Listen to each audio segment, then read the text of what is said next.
The movie begins in the bustling city of New York, where we are introduced to a young, beautiful woman named Jeannette. She is having dinner with an important guest and her boyfriend, David. Jeannette seems firm and confident, effortlessly becoming the center of attention. After dinner, Jeannette asks the waiter to pack the leftovers, which creates a tense moment. In a world of excess, Jeannette clings to the small acts of survival she learned through life. Could you box this up for me? And maybe yours too, if you're not gonna eat it? David tries to lighten the mood by joking, but Jeannette firmly states that she's darn serious. The man is visibly impressed by her intelligence and asks about her family. David mentions they live in the countryside, and Jeannette adds that her mother is an artist and her father is an inventor. My dad is an engineer. He's Intrigued, the man suggests that Jeannette reach out to him if any of her father's inventions could benefit from financial backing. Well, I haven't told them yet. The dinner ends shortly after, and as they leave the restaurant, Jeannette tells David to let her handle any lies about her family in the future. He agrees without protest. Bye. On her way home, Jeannette's cab is blocked by a drunken man in the middle of the road. The man notices her and approaches the cab, making her feel uneasy. She finally arrives home and calls someone, possibly a brother, and mentions that she saw their father and mother on the roadside earlier but didn't stop to talk to them. She then drifts into a memory of her past. Go outside and play with Brian and Lori. As a young girl, she often felt neglected. Her mother, Rosemary, was absorbed in her painting and rarely paid attention to her. That one day, Jeannette decides to cook sausages and accidentally sets her dress on fire. How many do you want, Mom?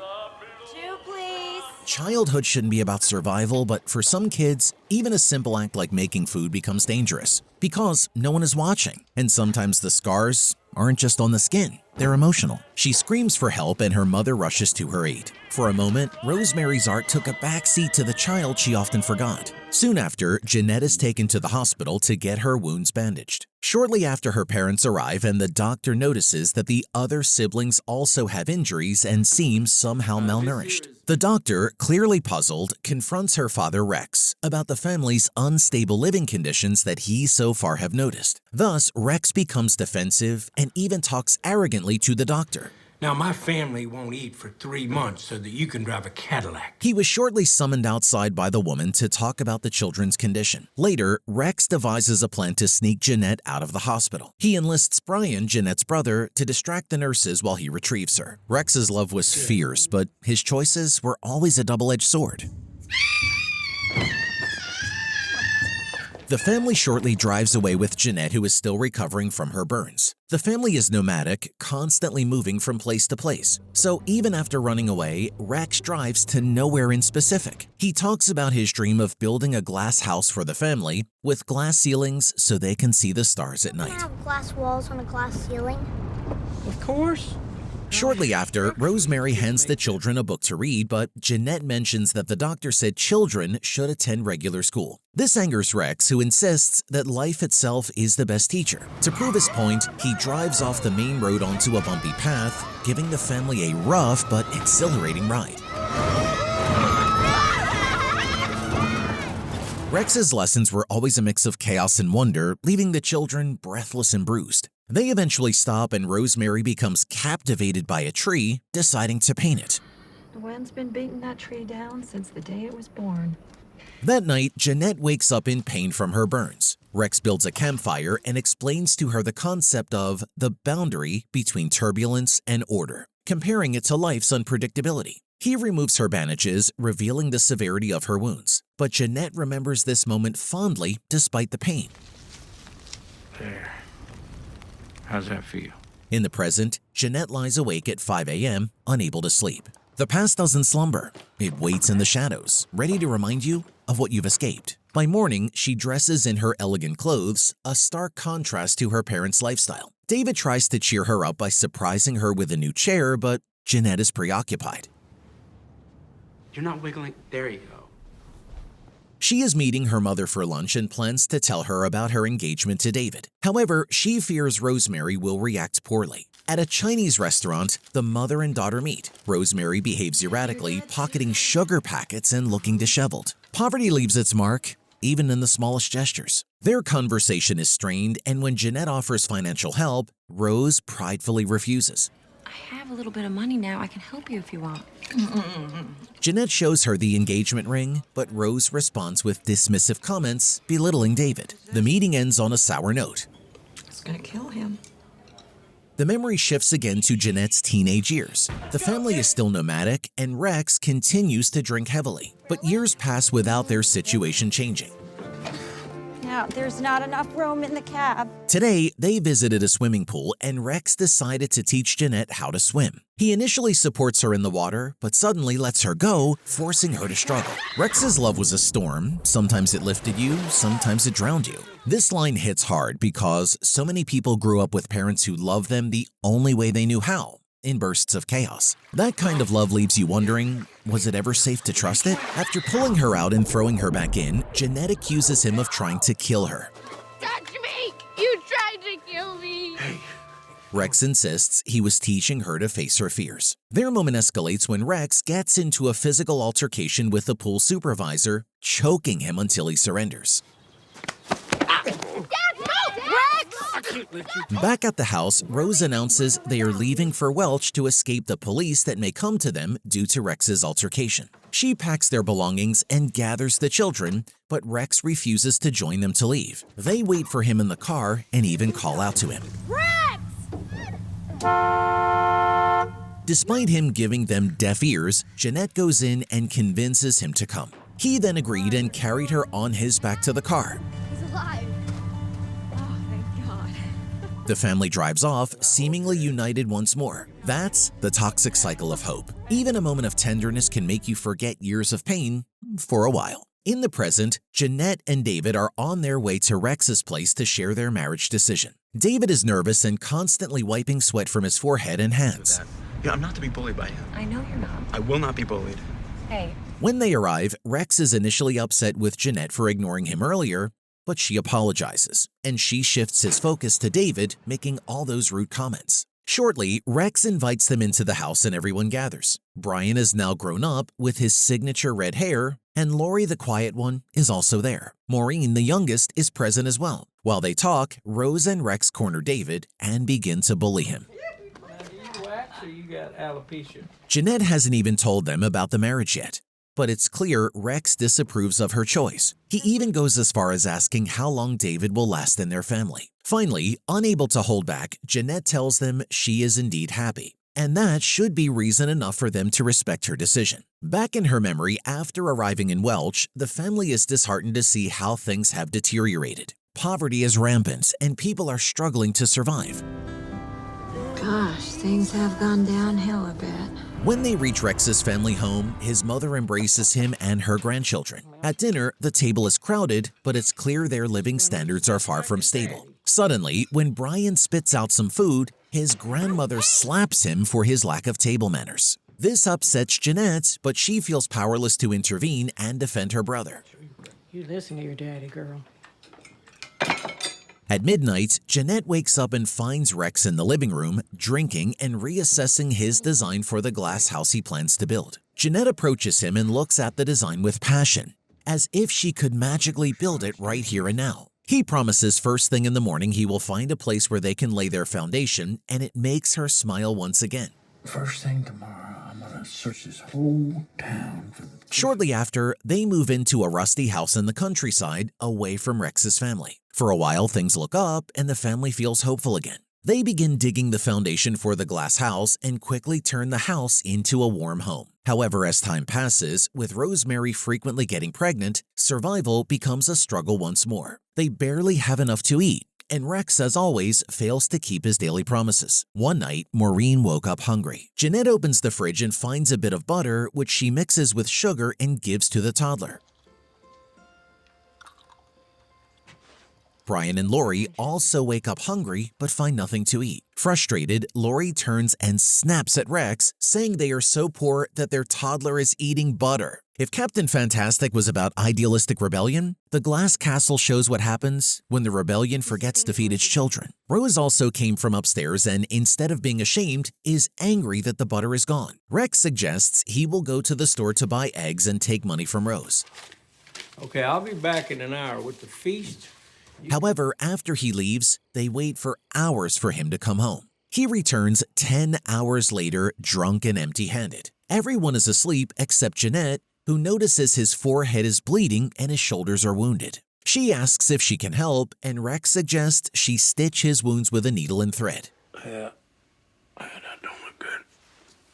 Terrified, Jeannette hesitates, but Rex assures her they can do it together. In that moment, she was no longer his child. She was his caretaker, his confidant, his equal. After stitching him up, Rex thanks her and confesses that sometimes she feels like the only one in the family who still believes in him. He tells her he would do anything for her and that he loves her. I'd do anything for you, right? Anything. Jeannette, gathering her courage, asks him to stop drinking and start saving money for food. After the tense exchange, Rex tells her to go to bed and she leaves him. The next morning, he tells Jeannette he will try to quit drinking and begins his detox upstairs. Soon, Rex starts screaming day and night for alcohol, but the family stands firm, knowing it's for his own good. Rose stays with him, but his cries are unbearable. Rosemary! On the third night, he pleads with Jeannette for whiskey, claiming he will die without it. When she refuses, reminding him of his promise, he becomes furious. I don't care about your stupid promise! After several more days, Rex emerges from his room seemingly recovered. The children rush to embrace him, especially Jeannette, who deeply appreciates his effort. Snow begins to fall, marking the arrival of Christmas. The family decorates the house, and Rose gifts Jeannette an empty notebook to write her stories in. I couldn't find a good one for you, so you'll just have to write your own.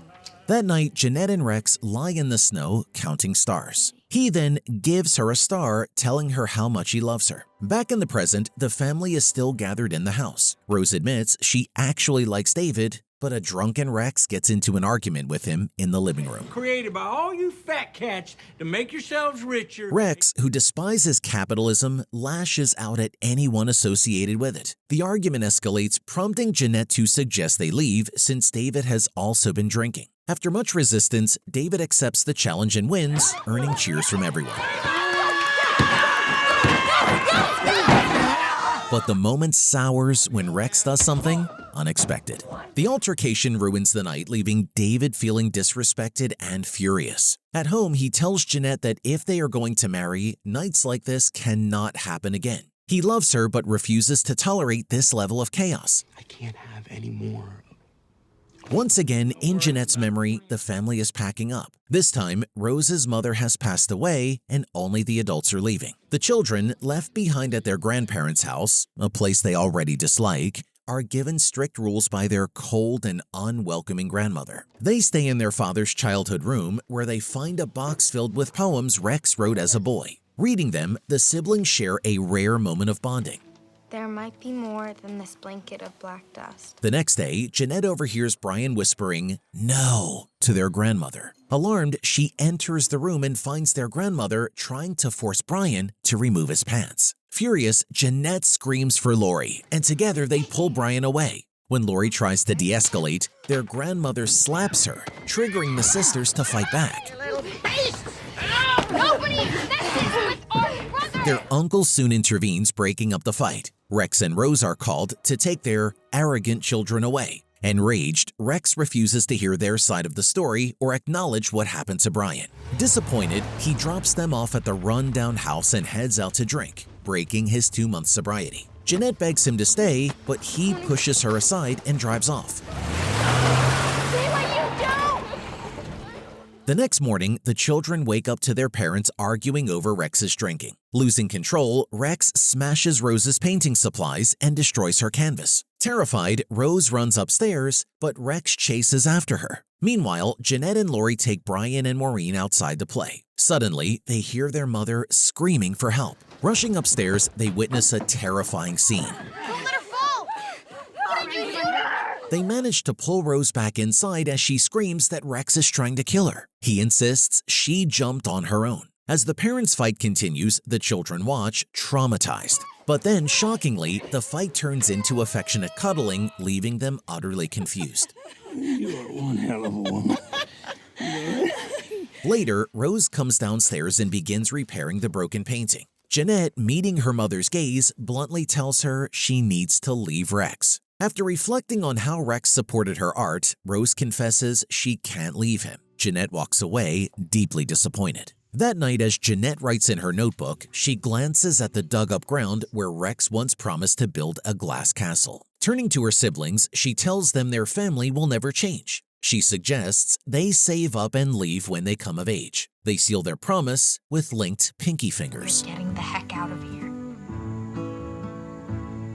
Years later, Jeannette has grown into a mature young woman. She still lives in Welch with her parents, but is working toward a better future. She is a photographer, editor, and aspiring writer. She interviews people, striving to improve her skills. One day, she comes home and tells Lori she has been offered a job as an editor for the local paper. Lori is thrilled, knowing this means Jeannette can finally leave. Lori, too, is leaving that very day, though Rex remains unaware. When her friends arrive to pick her up, she hugs and kisses her siblings goodbye.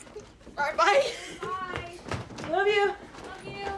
Outside, Rex tries to chase after her, but Lori urges the driver to speed away. Back inside, a furious Rex turns on Jeannette, demanding to know if she plans to leave as well. His shouting terrifies even Rose. Jeannette denies it, and Rex storms off, feeling betrayed.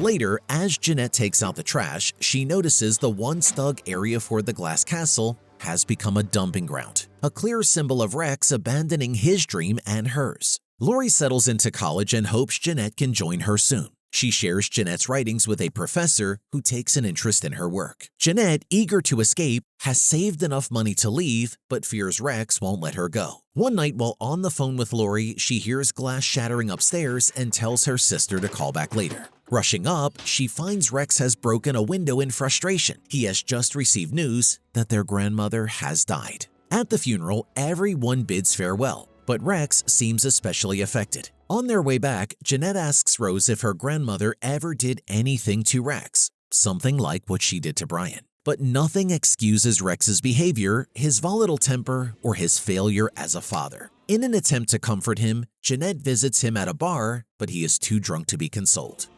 Ready to lose that $40? Spotting a man named Robbie betting on a pool game, Rex encourages Jeannette to dance with him. Though reluctant, she agrees. Later upstairs, Robbie tries to force himself on her, but she slows him down by showing her scar, making him lose interest. Back home, Jeannette breaks down only to discover her piggy bank has been emptied and torn apart. Broken promises were the currency of their family, and Jeannette was tired of being bankrupt. Enraged and heartbroken, she confronts Rex, but his excuses are weak. He then lights a cigarette and ignores her. Some parents choose pride over redemption. Even when their child stands before them, broken out brave, asking for change, they look away. And that silence, it can be louder than a scream. Back in the present, Jeannette, now a successful New York newspaper editor, receives a call from her younger sister Maureen. I can't make it tonight. Why not?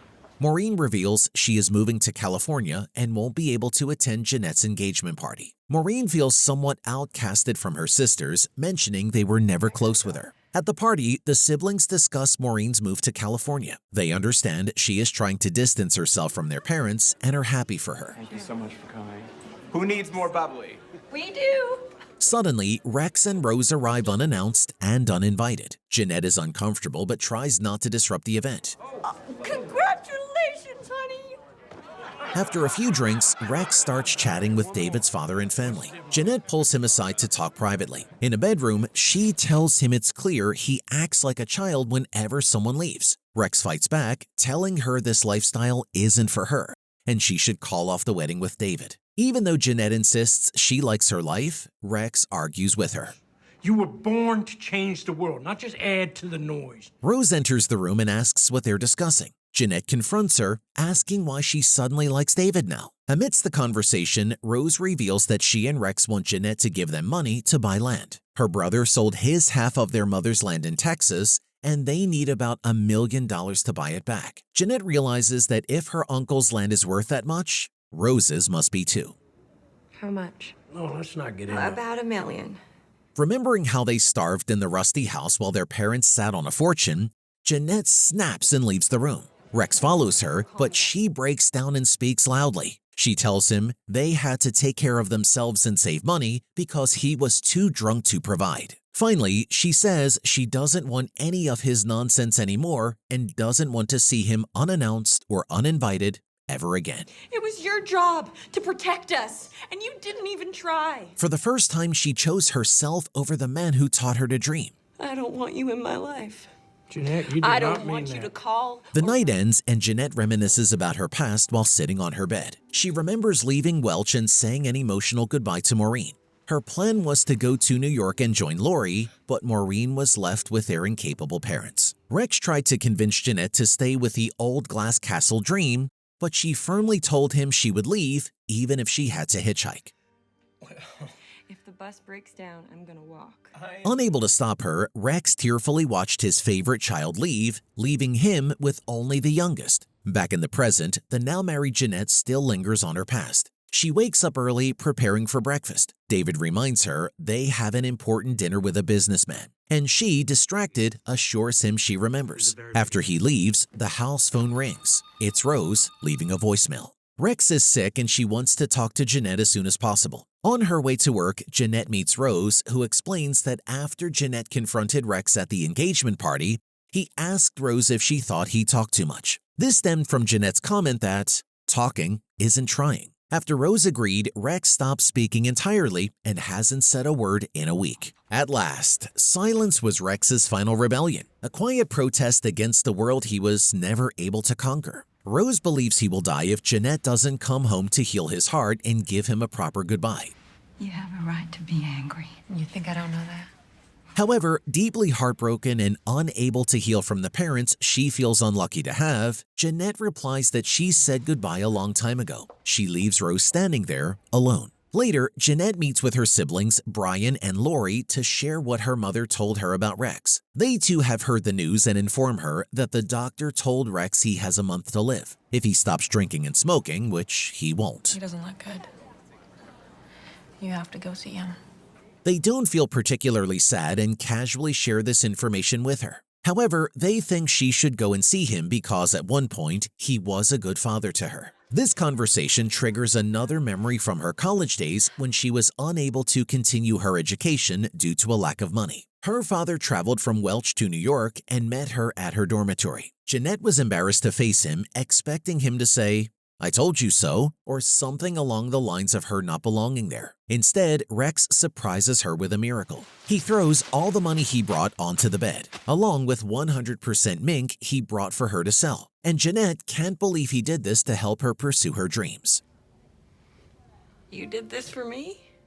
Back in the present, Jeannette is in the car with David, heading to a restaurant where they will meet a businessman and his wife. The couple is older, and the wife is a wealthy woman who is a fan of Jeannette. However, Jeannette has been feeling down all day. Once the table is set, she tries to engage in conversation. The conversation soon shifts to her parents, and the woman asks what her father does. David, interrupting, tells them the same lie that he is an inventor. Despite Jeanette's warnings to let her handle the lies about her parents, David insists on portraying her as a privileged girl with a perfect life. Jeannette soon excuses herself to the bathroom, questioning whether this is the right path for her. She flashes back to the night in the desert when she and her father stayed up by the fire. He checked her wound and she told him the burn made her look ugly, like a demon. Rex reassured her, saying, "One day you're going to look back and see that this is just another side of how strong you are. You've got a fire burning in your belly, and this scar is proof of it." You can borrow it for the night. After seeing herself in the mirror and comparing the little girl who adored her father to the woman she has become, Jeannette decides this isn't the right way to live. She returns to the dinner table and tells the guests the truth about her parents. David is confused about why she's being so honest, but Jeannette continues, speaking emotionally about how she both hates and loves her father for who he is. She admits that his dreams were often fruitless, but he dreamed bigger than anyone she's ever known. He never tried to be someone he wasn't and never wanted her to be either. Overwhelmed, Jeannette runs out of the restaurant, takes off her heels, and heads straight to her parents' tiny home. She left behind the life she thought she wanted and ran toward the truth she can no longer ignore. Along the way, she remembers all the adventures she shared with her father, how he made her laugh, showed her the world, and always loved her. When she arrives, she finds Rex in bed with Rose by his side. Rose gives them a moment alone, and Rex finally says hello. Jeannette reminds him of the time he let her pet a cheetah at the zoo. They both laugh, and Rex mentions how he now has time to rethink and evaluate his life. Mom says you haven't been talking lately. He then hands her all the stories she wrote since the 8th grade, surprising her with how he kept them all these years. Rex feels deeply guilty and struggles to apologize. He admits he was an average father at best and has many regrets. This scene feels like the finale of True Detective, where Harrelson's character finally admits, "I no longer know who I am." Only in the Glass Castle, he says it to his daughter, and that hurts even more. The moment is emotional, and he cries, telling Jeannette she is strong, unlike him, who is fearful and unable to face the world. However, he also reminisces about the great times they shared and how he loved every moment spent with her. Got a lot to regret about my life. He apologizes for not building the glass castle he promised, but Jeannette assures him they at least had a great time planning it. She finally forgives him, showing him the deep love and respect she holds for him in his final days. Forgiveness wasn't about forgetting, it was about letting go of the weight she'd carried for too long. A few months pass and we see Jeannette now fully forgiving and partially healed in her new house. She is cooking for Thanksgiving and seems to have ended her relationship with her wealthy husband David. She is now a freelance writer, independent and content. Soon, Lori, Brian, Maureen, and even her mother Rose arrive. Hey, Maureen. Jeannette invites them in, and Rose gifts Jeannette a painting of Rex. While dining, the family shares stories about him. They talk about how Rex gave each of them a star as a gift, and they reminisce about their personal moments with him. Jeannette becomes emotional, but also feels a deep sense of happiness. The film ends with this emotional scene, showing a family that was once miserable, now forgiving, loving, and leaving the past behind. What's going on? Yeah, people like my flowers better than they did in New York. That story about how he gave her a star, what a difference between Lori.